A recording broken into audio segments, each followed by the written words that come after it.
Bueno, ¿en qué consiste un generador eléctrico?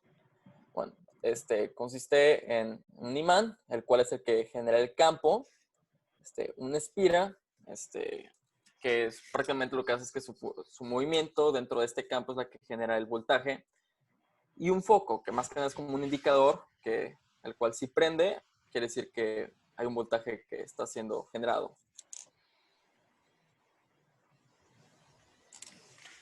Bueno, las cobillas en el conmutador. Bueno, las cobillas son de carbón y esto que establece una conexión entre la parte que está estática, la parte que no se mueve, vaya, y la parte giratoria. El conmutador es lo que modifica el trayecto que sigue la corriente. Y bueno, la línea negra que se representa en los dos extremos de esa espira es un ejemplo de la corriente directa, o sea, un conmutador. Bueno, ¿qué es un generador eléctrico? Bueno, prácticamente los generadores eléctricos son artefactos que son capaces de convertir la energía mecánica a energía eléctrica. Hay de dos tipos, estos se diferencian según el tipo de corriente que producen. Entonces, quiere decir que están los de corriente alterna y los de corriente directa.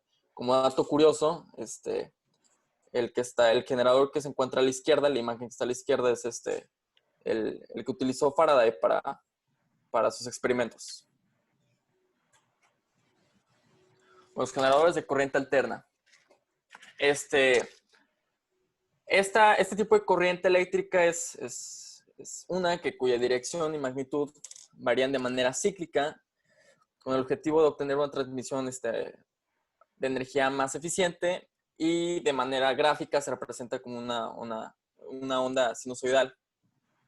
Aquí, a diferencia del de corriente directa, existen dos conmutadores.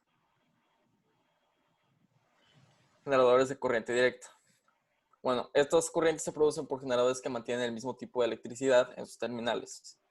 Y por lo mismo, sus corrientes fluyen en el mismo sentido. Y solo se trabaja con un solo conmutador. Y de hecho, la gráfica parecen como saltos de rana, por así decirlo. Bueno, la ley de Faraday en los generadores. Prácticamente este es un principio que respalda el fenómeno relacionado con la conversión de energía mecánica a energía eléctrica, lo que se comentaba en algunas diapositivas anteriormente. Esta ley menciona que el cambio en el flujo del campo magnético con respecto al tiempo genera una fuerza electromotriz inducida, PEM, o voltaje, por conocido, ¿no? El generador eléctrico se mueve gracias a una fuerza externa, por así decirlo. Y bueno, esto es un movimiento repetitivo cambiado por el cambio en el ángulo creado por la intersección del campo con el vector del área, y genera un voltaje. El proceso refleja el cambio de energía mecánica eléctrica. Como se dijo, lo respalda prácticamente.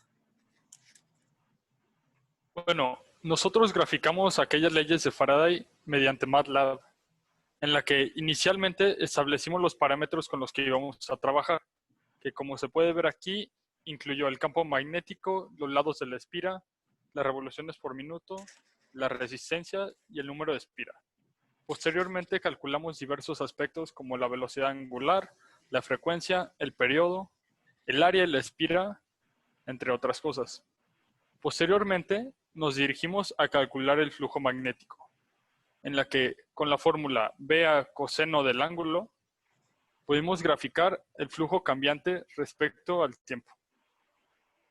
Aquí lo podemos observar que se comporta de una manera sinusoidal, en la que el campo magnético va variando de acuerdo al tiempo. Posteriormente, pasamos a graficar el voltaje inducido, que utilizamos la fórmula llamada MF2, en la que es el número de espiras, el campo magnético, el área, la velocidad y el seno del ángulo. Que al momento de graficarla, podemos observar que genera el mismo comportamiento. Sin embargo, en esta incluimos tanto la corriente alterna como la corriente directa. La corriente alterna es aquella que tiene un comportamiento tanto en el eje positivo como en el negativo, ya que la corriente directa, por su cualidades de una sola espira, la fórmula incluye un absoluto que lo mantiene sobre el eje positivo. Bueno, nosotros utilizamos la ley de Lenz durante este procedimiento, en la que básicamente indica que por naturaleza cualquier espira tiende a negarse al cambio en un flujo magnético, lo cual genera corriente en la dirección opuesta. Y así, pues, al alterar el flujo, nosotros generamos corriente inducida. Bueno, posteriormente graficamos para la ley de Ampère, en la que con los mismos parámetros tomamos el voltaje inducido y lo dividimos sobre la resistencia establecida. Y así pudimos establecer esto. De igual manera, hicimos tanto la corriente directa como la alterna, en la que podemos observar que tiene un comportamiento altamente similar. Bien, ahora, ¿cómo podemos obtener un mayor voltaje en nuestro generador? Sabemos que principalmente es muy importante el uso de los generadores en nuestra vida cotidiana, ya que estos son los que aportan energía a nuestros aparatos electrodomésticos. Pero para poder obtener algún mayor voltaje, podemos aumentar el número de espiras, al igual que el área de la espira se puede aumentar, al igual que podemos aumentar el campo magnético o las revoluciones por minuto. Ahora, como podemos ver, para el momento de usar nuestro MATLAB tenemos que especificar nuestros parámetros, tanto el campo, el área, el número de espiras y nuestras revoluciones por minuto, y con eso podemos calcular nuestro omega. Ahora, este es el proceso en el cual calculamos nuestra FEM o nuestro voltaje, que como podemos ver en nuestra fórmula es un producto, tanto del número de espiras como del área, campo magnético y omega, que se va a comportar de diferente manera según sea el incremento o decremento de alguna de las variables, como vamos a ver a continuación en la siguiente gráfica. En este caso, como es una gráfica de voltaje y campo magnético, como podemos ver, la línea negra nos está mostrando el voltaje máximo inducido y la línea color azul es nuestra media. Al momento, o sea, si analizamos esta gráfica, podemos concluir por la fórmula que, como es un producto, si el campo magnético aumenta, el voltaje igual, ya que es un producto. Entonces, pues estas van a aumentar de manera proporcional. Ahora, para el aumento de área, es muy similar. Como podemos ver, ahora solo cambia la variable en nuestra fórmula para que usemos la matriz que está en área, y en la gráfica vamos a ver que tienen un comportamiento muy similar al anterior. Ahí está. Entonces, al igual que como funciona con el campo magnético, el área de la espira y el voltaje es proporcional, ya que es un producto, y las líneas es igual. La negra es el voltaje máximo inducido y la azul es la media. También podemos ver el mismo tipo de tendencia y de patrón si se aumenta el número de espiras. Si en los parámetros igual cambiamos ahora para que el número de espiras esté cambiando con diferentes iteraciones, veremos un cambio similar. En el gráfico aquí podemos ver que si aumentamos el número de espiras en el sistema, el voltaje máximo inducido será mayor conforme las vayamos cambiando. Es un patrón similar al que vimos con el área y con el campo, porque es lógico que al aumentar el número de espiras aumente el voltaje.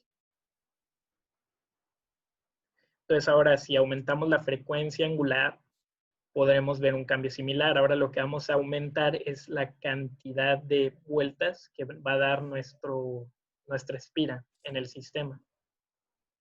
Entonces, en la siguiente gráfica, lo que podemos ver es que igual que con los demás ejemplos, si aumentamos las revoluciones por minuto,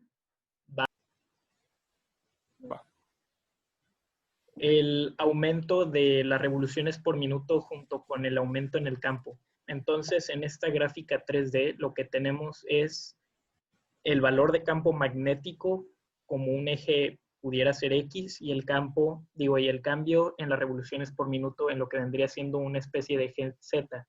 Y mantenemos el valor de voltaje en el mismo eje en el que estaba. Entonces, ahora, ¿qué pasa si maximizamos ambos al mismo tiempo? Bueno, de entrada, si aumentamos el campo magnético de 0 a 20, pues vemos un leve cambio en el número del voltaje.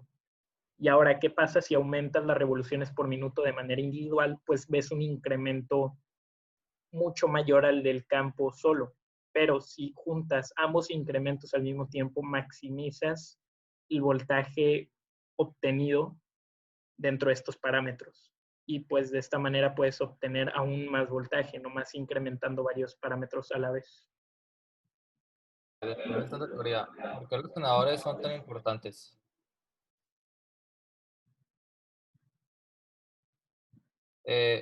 Los generadores son importantes en la vida diaria. Por ejemplo, en construcción, demolición con el fin de darle energía a las herramientas, iluminación y demás. También como sistema de emergencia automático de energía en edificios, fábricas, hospitales, etc. Incluso muchas de sus herramientas utilizan poder de generadores, al igual de apoyo en instalaciones de energías renovables y en festivales de música los utilizan a falta de acceso a grandes cantidades de luz.